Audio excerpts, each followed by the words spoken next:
Hei, anteeksi kun mä mokasin ja kerroin Antille Katariina abortista. En mä uskonut, että se olisi sen takia hyökännyt sun kimppuun. Ei se mitään. Ja olisin mäkin voinut himmata vähän mun salapoliisileikkejä. Mä luulin, että se Antti olisi täyspäinen mies, mutta se ilmeisesti sekos, kun menetti sisarensa. Mä oon aivan varma, että Sara teki itsemurhan. No en mä uskoisi, että sä ikinä tahalleen satuttaisit ketään. Kiitos. Onneksi mulla on ainakin ollut näin loistavat kämppikset. Siis on ollut.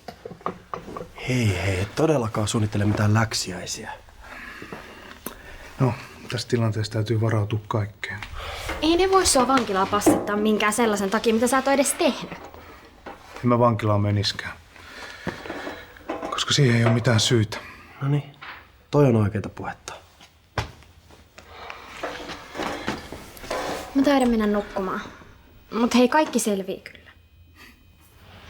Hyvää yötä.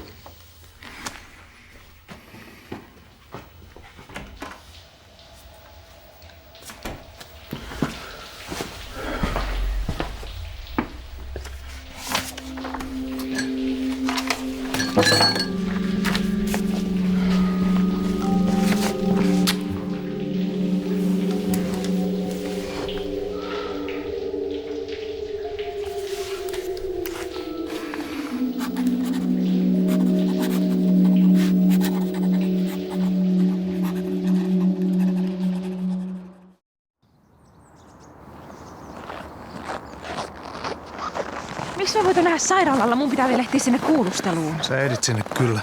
Vaikka sun edelleenkään kannata sanoa Antille yhtään mitään. Eikö me käyty tää keskustelu jo? Sun ei tarvitse tunnustaa, koska mä tein sen jo. Mitä? Mä kirjoitin Antille kirjeen, jossa kerroin surmanneeni Saran. Siinä lukee, että mä toimin yksin ja en tehnyt sitä tahallani. Antti ei ikinä usko sua. Antti haluaa syyllisen ja nyt se saa sellaisen.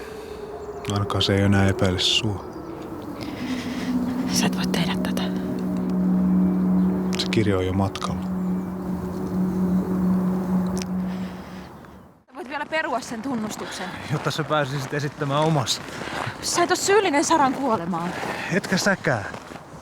Kaikki langat sattuu osoittaa muuhun.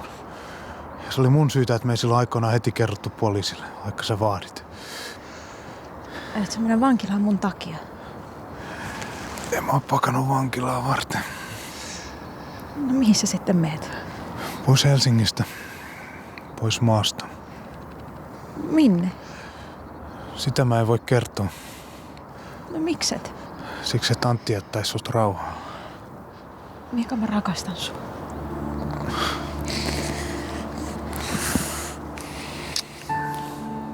Mäkin sua.